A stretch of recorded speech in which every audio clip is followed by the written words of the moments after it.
belajar dengan gembira bersama Cikgu Yasmin. Assalamualaikum dan selamat sejahtera. Kembali kita dalam CY Podcast. Kita dah banyak bincangkan dan kupaskan tentang isu-isu berkaitan dengan kurikulum prasekolah 2026. Episod minggu lepas, kita sudah bincangkan tentang Teras Strategik 1, Rancangan Pendidikan Malaysia 2026-2035 dan kepentingannya kepada prasekolah di Malaysia. Pada minggu ini, kita masih akan kupaskan Rancangan Pendidikan Malaysia 2026-2035 dan kaitannya dengan prasekolah di Malaysia. Tapi kali ini kita akan kupaskan Teras Strategik 2 dalam RPM. Apakah itu Teras Strategik 2 dan apakah kaitannya kepada prasekolah? Ya, Jaduh hari ini kita nak bedah satu dokumen sumber yang nampak ringkas. Tajuknya Ringkasan RPM 2026 hingga 2035 untuk prasekolah.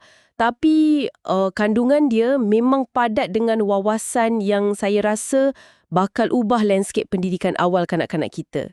Betul tu. Dan buat anda yang memang gemar belajar, yang sentiasa nak faham hala tuju sistem pendidikan kita, kupasan mendalam kita hari ini memang khas untuk anda. Kita akan bagi momen aha tentang macam mana sebenarnya negara merancang nak lahirkan generasi masa depan. Dan ia bermula seawal umur prasekolah, tahu tak? Itulah dia. Sebab selalunya bila sebut polisi pendidikan, kita asyik fokus sekolah menengah atau universiti kan? Ya, prasekolah ni macam dipinggirkan. Betul. Macam, budak-budak ni setakat belajar mewarna je lah. Tapi sebelum kita masuk butiran yang lebih teknikal, mari kita rongkai matlamat utama Teras Strategik 2 ni. Okey, silakan. Dalam dokumen sumber tu, ayat dia berbunyi macam ni. Teras ini bertujuan mengoptimumkan potensi setiap murid melalui pengalaman pembelajaran yang bermakna untuk menjadi warga negara global. Warga negara global. Ya, tapi jujur cakap lah kan, bila saya baca frasa warga negara global untuk budak umur 5-6 tahun ni, saya rasa macam kelakar pun ada. Oh, kelakar. Yelah, budak umur tu nak pakai kasut pun kadang-kadang terbalik lagi kan. Jadi adakah ni cuma ayat-ayat manis korporat je? Saya faham kenapa anda rasa ragu-ragu tu. Ramai pun terfikir benda yang sama. Tapi mari kita tengok dari sudut ni. Sistem pendidikan sebelum ni ibarat sebuah kilang. Kilang? Ya, kilang. Maksud saya, kanak-kanak masuk, semua diacu dengan bentuk yang sama, belajar benda yang sama, dan kalau tak muat dengan acuan tu, mereka dianggap tertinggal. Faham. Tapi Teras 2 ni, dia nak ubah kilang tu jadi macam sebuah rumah hijau. Rumah hijau botani yang besar. Oh, wow, rumah hijau. Menarik tu. Kan? Dalam rumah hijau tu, kita tahu setiap benih tak sama. Ada benih orkid, ada kaktus. Anda tak boleh siram kaktus tu dengan air yang banyak macam orkid. Betul tak? Betul, mati kaktus tu nanti. Jadi, mengoptimumkan potensi ni maksudnya kita sedia persekitaran yang sesuai dengan keperluan unik setiap kanak-kanak. Okey, so itu pasal potensi. Habis tu, warga negara global tu pula. Warga negara global tu ibarat akar benih tu tadi. Kita nak akar dia kuat, tahan lasak. Supaya bila pokok tu dipindah keluar dari rumah hijau, ia boleh subur kat mana-mana iklim pun di dunia ni. Maksudnya pendidikan ni tak terperangkap kat takut tempatan je, tapi sedia untuk dunia luar. Saya nampak gambarannya sekarang. Maksudnya kita sediakan minda mereka untuk cabaran dunia tanpa sempadan ni lah. Tepat sekali. Jadi persoalannya sekarang, macam mana matlamat besar dalam rumah hijau ni nak diterjemahkan masuk ke dalam bilik darjah? Itu membawa kita kepada poin pertama dan kedua dalam dokumen tu. Ya, tentang pelaksanaan 2026 tu kan? Betul.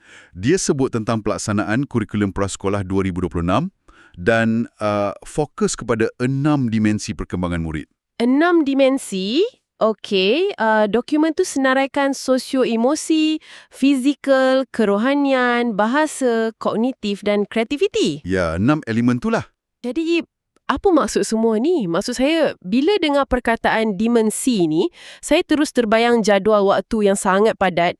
Pukul 8 kelas kerohanian, pukul 9 masuk kelas kognitif. 6 elemen ni tak ke bunyi macam terlalu berat untuk kanak-kanak prasekolah? Bukankah patutnya diorang ni cuma bermain je? Apa yang menarik di sini ialah 6 dimensi ni bukan subjek berasingan macam kat sekolah menengah tu. Oh, bukan subjek? Bukan. Ini yang selalu orang salah faham. Kognitif tu macam menghafal atau mengira cuma 1 dari 6 tonggak.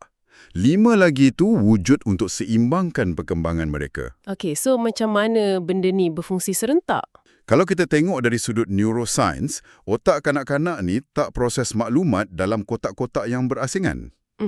Faham? Bayangkan kalau budak tu emosi dia tak stabil, contohnya dia asyik cemas atau tak reti urus rasa marah. Okey. Bahagian otak dia yang dipanggil amigdala akan sentiasa aktif dalam mod lawan atau lari. Oh, bila cemas otak akan sentiasa berjaga-jagalah ni? Ya, dan bila mod ni aktif, bahagian otak kognitif yang memproses pembelajaran matematik atau bahasa tu, ia akan tertutup terus. Wait, really? Tertutup terus? Ya, tertutup.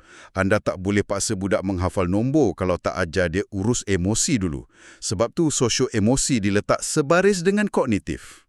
Oh, wow. Patutlah ada budak yang pandai baca awal tapi lepas tu hilang minat bila masuk darjah 1. Betul. Jadi kurikulum baru ni pastikan kerohanian, fizikal, semua tu bergerak sekali. Mereka tetap akan bermain. Tapi ada struktur halimunan dalam permainan mereka tu. Struktur halimunan. Saya suka sangat terma tu.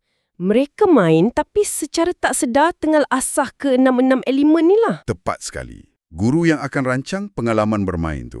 Di sinilah ia menjadi benar-benar menarik. Bila kita rujuk balik sumber kita masuk poin ketiga dan keempat. Okey, apa kata dokumen tu?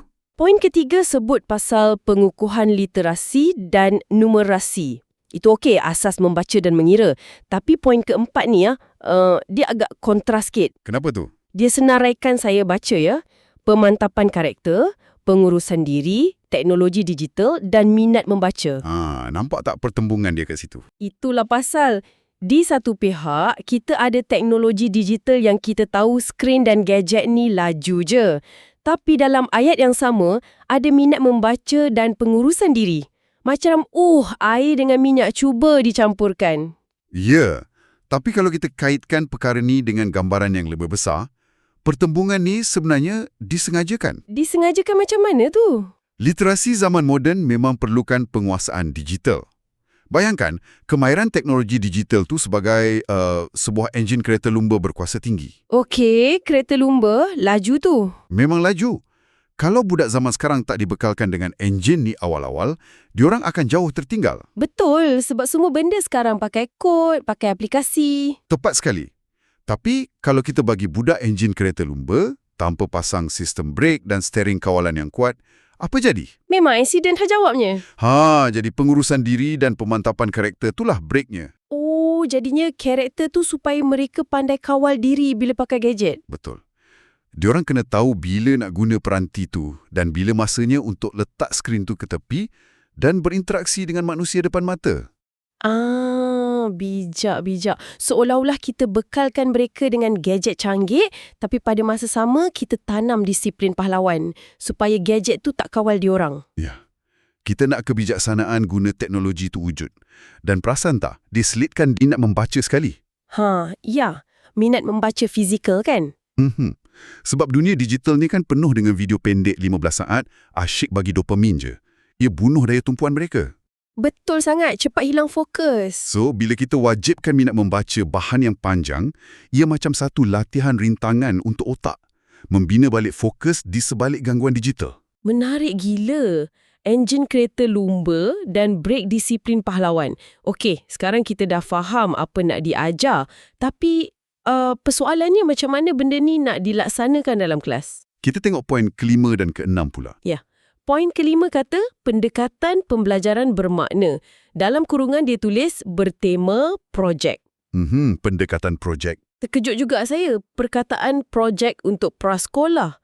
Selalunya budak sekolah menengah atau dekat universiti je buat projek ni. Betul? Mesti anda terbayang diorang kena buat kertas kerja kan?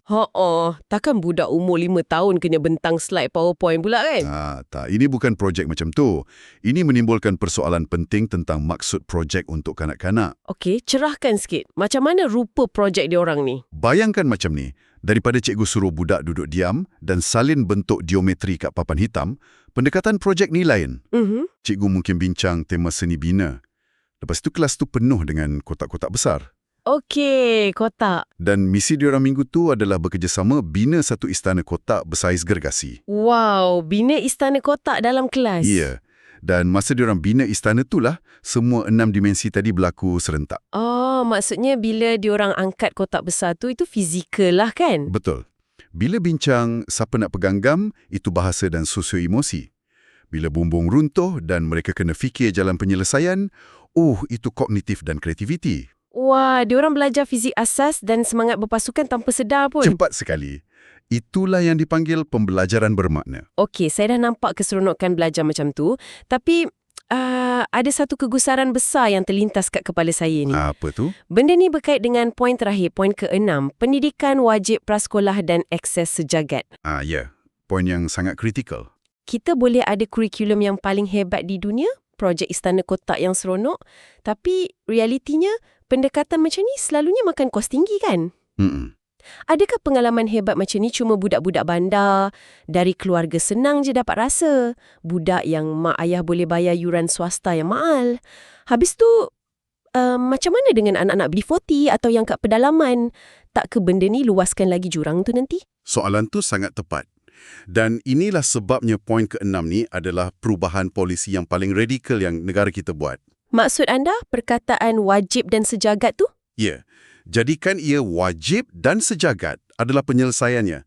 Selama ni prasekolah cuma satu fasa pilihan. Betul. Kalau mak ayah mampu, diorang hantar. Kalau tak, terus masuk darjah 1 je. Kesannya, cikgu darjah 1 terpaksa berdepan satu jurang besar. Depan kelas, ada budak dah pandai baca, pandai main tablet. Kat belakang pula ada yang pegang pensel pun masih kekok lagi. Tepat. Jadi, dengan mewajibkan prasekolah secara sejagat, kerajaan Malaysia secara automatik meletakkan tanggungjawab ni atas bahu mereka sendiri. Oh, maknanya kerajaan kena pastikan prasekolah awam pun ada fasiliti dan kurikulum hebat ni. Betul. Mereka meratakan padang permainan supaya semua kanak-kanak, tak kisah dari ceruk mana pun, dapat akses kepada pendidikan bertema dan literasi digital ni. Lega dengar. Jadi bukan sekadar untuk golongan elit je lah ya? Idea projek Istana Kotak ni takkan bermakna kalau cuma separuh je budak kita yang dapat rasa. Ia mesti untuk semua. Memang satu perbincangan yang padat. Okey, untuk merumuskan keseluruhan kupasan mendalam kita kepada anda semua, Teras Strategik 2 ni sebenarnya bukan sekadar kemaskini dokumen biasa. Ia satu anjakan paradigma. Daripada prasekolah sebagai fasa yang sekadar pilihan kepada satu landasan wajib yang holistik. Betul. Pendekatan berasaskan projek, cilik digital, kemahiran karakter, semuanya diadun untuk melahirkan warga negara global yang sebenar. Ya, satu rumusan yang cantik. Tapi sebelum kita pergi, saya nak tinggalkan anda dengan satu pemikiran provokatif untuk difikirkan bersama. Okey, apa persoalannya? Jika pendidikan prasekolah kita ni benar-benar jadi wajib, dengan pendekatan bertema, penguasaan digital dan kemahiran fikir kritis yang sangat optimum ni, adakah kita sebagai masyarakat dan ibu bapa sebenarnya dah bersedia untuk berhadapan dengan generasi kanak-kanak yang ada pemikiran kritis dan kelantangan idea yang jauh lebih maju berbanding generasi kita dulu? Wow, itu soalan yang agak menakutkan sebenarnya. Kita asyik nak lahirkan budak pandai, tapi kita sedia ke nak berdebat dengan budak 8 tahun yang tahu fikir logik? Itulah cabarannya. Tergamam sekejap saya fikirkan realiti itu. Apapun, jutaan terima kasih kepada anda kerana sudi meneroka dan membedah dokumen dasar ini bersama-sama kami hari ini. Terima kasih semua. Teruslah memupuk minat belajar tu dan sentiasalah berfikir dengan kritis mengenai sumber maklumat di sekeliling anda. Berjumpa lagi kita dalam sesi kupasan akan datang. Jaga diri dan teruskan meneroka.